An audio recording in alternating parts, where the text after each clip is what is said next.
So we spoke a little bit about it, but let's talk about the hometown curse, man. All my guests, for the most part, have been from Houston, so I always want to ask everybody the biggest narrative for all cities, not just Houston. Atlanta say Atlanta don't support Atlanta. Houston say Houston.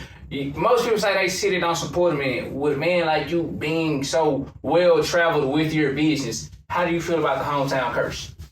As far as with the hometown curse, bro, I tell people, if you're a chef or whatever business that you're doing in your hometown or in your city, you feel like you're not getting the demand or the sales, it's because they feel like, man, sneak right down the street, I can get him anytime I want. Mm-hmm. But you gotta think, if 20 people are thinking like that, then that's 20 orders I'm not gonna get. Yeah. So you gotta give people a little bit of the you know how they say absence make the heart grow fonder or whatever? Yeah. So I remember it took a point where I didn't cook in Houston for like 2 or 3 months just for the demand to build back up.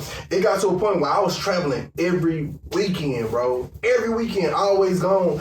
And people start saying, oh, damn, Stick, you just forgot about Houston. No, I didn't forget about Houston. It's just... Yeah, I got too comfortable. I had to go to where the support was at. And I don't fault Houston for not always supporting because they can give me any time. And that's just what it is. But Detroit, Michigan can't get me every time because I only been there once. LA, I only been there once. You know what I'm saying? Jacksonville, I only been there twice. You know what I'm saying? So it's one of them things, hey, I don't know when Sneak coming back. So let me go spend $100 with him over the course of a weekend or whatnot. You know what I'm saying? Which I very much appreciate. But it's picking back up in Houston. You know what I'm saying? Like, I'll say my worst year was 2019. And I just posted something about that in my story. Bro, I couldn't get a sale. I barely was getting like 20 plates in a week, bro.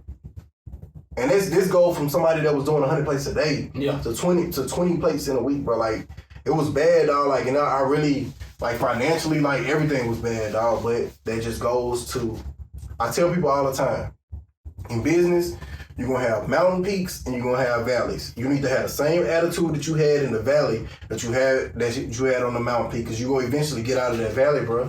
Well, if you got that in your head, you'll be just fine. But don't let the hometown curse have you thinking that, oh, nobody wants to support me. It's not that they don't want to support you. They just feel like they don't have to support you right now because you here.